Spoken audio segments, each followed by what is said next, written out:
Та бүхэн хэрвээ бидэнд итгэл үзүүлвэл бид мэрэгжлийн засгийн газар байгуулж ажиллах болно. Цалин дэтгэврийг нэмэгдүүлж байх эрх зүйн орчныг бүрдүүлнэ.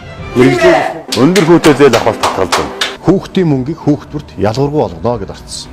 Үндэсний тэтгэлгийн 70,000 төгрөгийг өргөжлүүлэн нийт оюутнуудад олгоно гэж тооцсон байж байгаа.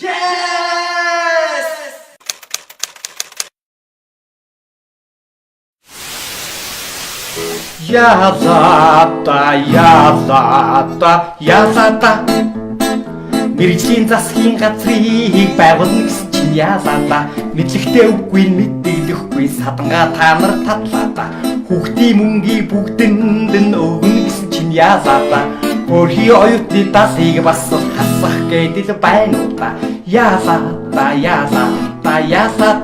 үрцэлэр айлгаад санал авсан чинь язата өмнөд хөршөөс зээлчих гээд өөрсдөөгүйгээд байна уу та эмчи багшийн тэтгэмжийг нэмэн гэсэн чинь язата эмээвөгийн хамтын тэтгэврийг өгүүлж та нар цуцлаа язата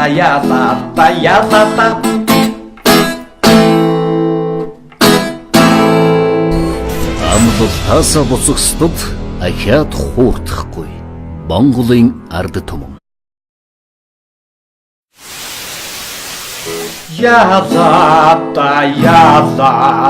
Язата мэрэгжлийн засгийн газрыг хасах гэдэл байна уу та язата үрцэлэр айлгаад санал авсан чинь язата өмнөд хөршөөс зээлчих гээд Та бүхэн хэрвээ бидэнд итгэл үзүүлвэл бид мэрэгжлийн засгийн газар байгуулж ажиллах болно. Цалин дэтгэврийг нэмэгдүүлж байх эрх зүйн орчныг бүрдүүлнэ. Мэрэгжлийн өндөр хүүтэй зээл авах татгалзана.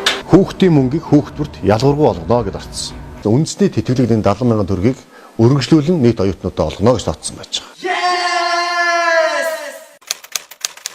Байгуулна гэсэн чинь язата мэдлэгтэй үгүй мэдээлэхгүй садангаа та нар татлаата хүүхдийн мөнгийг бүгдэнд нь өгнө гэсэн чинь язата өөрхийн оюутны даалыг бас